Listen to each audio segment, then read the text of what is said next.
नमस्कार, मैं संजय शंकर गुप्ता भारतीय विरासत न्यूज़ में आपका स्वागत करता हूँ।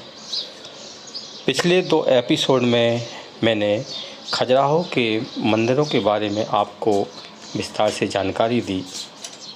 आज मैं आपको आगे कुछ और भी जानकारी दूंगा। खजुराहो में कंदरिया महादेव के मंदिर के बाहर कामसूत्र से संबंधित मूर्तियाँ बनाई गई हैं जो मैथुन करती हुई हैं। इसी तरह की मूर्तियाँ उड़ीसा के कोणार्क के सूर्य मंदिर और लिंगराज मंदिर में भी बनाई गई हैं। दोनों मंदिरों में जो मूर्तियाँ बनाई गई हैं उनमें काम कला से संबंधित जानकारी दी गई है। अलग अलग आसन दिखाए गए हैं। ये आसन करीबन ऐसे ही हैं जैसे कि हम अभी सेक्स करने के लिए इस्तेमाल करते हैं, मसलन मुख मैथुन, गुदा मैथुन। और इसके अलावा इन मूर्तियों में जानवरों के साथ भी सेक्स करते हुए दिखाया गया है। सभ्य समाज में जानवरों के साथ में इस तरह की गतिविधियाँ करना कानूनी अपराध है और होना भी चाहिए, क्योंकि इंसान का इंसान से मैथुन करना तो समझ में आता है, लेकिन जानवरों से साथ मैथुन करना किसी भी दृष्टि से उचित नहीं माना जा सकता है। उड़ीसा के कोणार्क के मंदिर में भी इसी तरह की कामसूत्र मूर्तियाँ उकेरी गई हैं। उनमें तो कुछ समलैंगिक मूर्तियाँ भी दिखाई देती हैं। खजुराहो के मंदिरों पर जो मूर्तियाँ उखाड़ी गई हैं उनमें अश्लीलता, भौड़ापन नज़र नहीं आता है। आप जितनी बार भी आप उसको देखेंगे आपको एक अद्भुत असीम आनंद की प्राप्ति होगी और आपको ऐसा लगेगा कि हम कोई ऐसी चीज़ देख रहे हैं जिससे मेरे मन को शांति मिल रही है।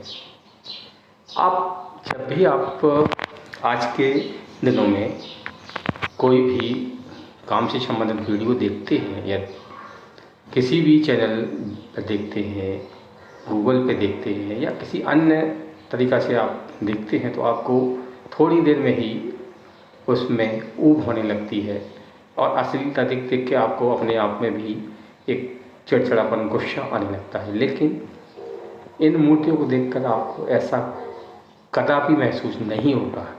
यही तो हमारे प्राचीन इतिहास विरासत की खूबी है कि एक अच्छे तरीके से आपको काम कला का, काम क्रीड़ा का ज्ञान दिया गया है।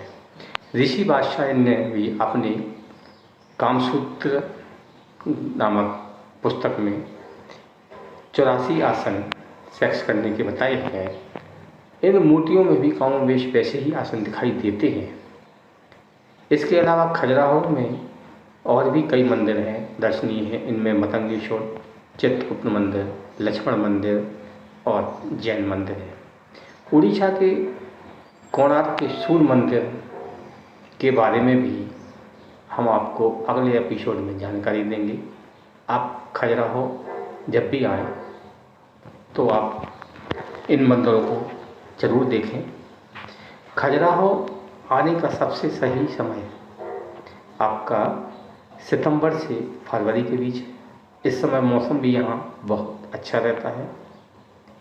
वैसे मार्च के बाद या आप कभी भी चाहें तो पूरे वर्ष में आप खजुराहो आ सकते हैं, लेकिन इस समय खजुराहो में बहुत गर्मी पड़ती है और गर्मी के कारण आप सुबह शाम ही इन मंदिरों के दर्शन कर सकते हैं। और बाकी दोपहर में तो आप मंदिरों को दर्शन करना बहुत मुश्किल होगा, क्योंकि खजुराहो में बहुत ज़्यादा गर्मी पड़ती है और टेम्परेचर भी काफ़ी ज़्यादा रहता है। खजुराहो में मतंगेश्वर महादेव मंदिर बहुत फेमस है। इसमें शंकर जी की एक विशाल शिवलिंग है जिसकी आप पूजा अर्चना कर सकते हैं। बाकी खजुराहो के मंदिरों में पूजा करना प्रतिबंधित है। मतंगेश्वर महादेव मंदिर में शिवरात्रि पर विशाल मेले का आयोजन किया जाता है। मतंगेश्वर के बारे में ये कहा जाता है कि मतंगेश्वर की मूर्ति तिल के बराबर हर साल बढ़ती है, ऐसी किंवदंती प्रचलित है। नमस्कार, अगले भाग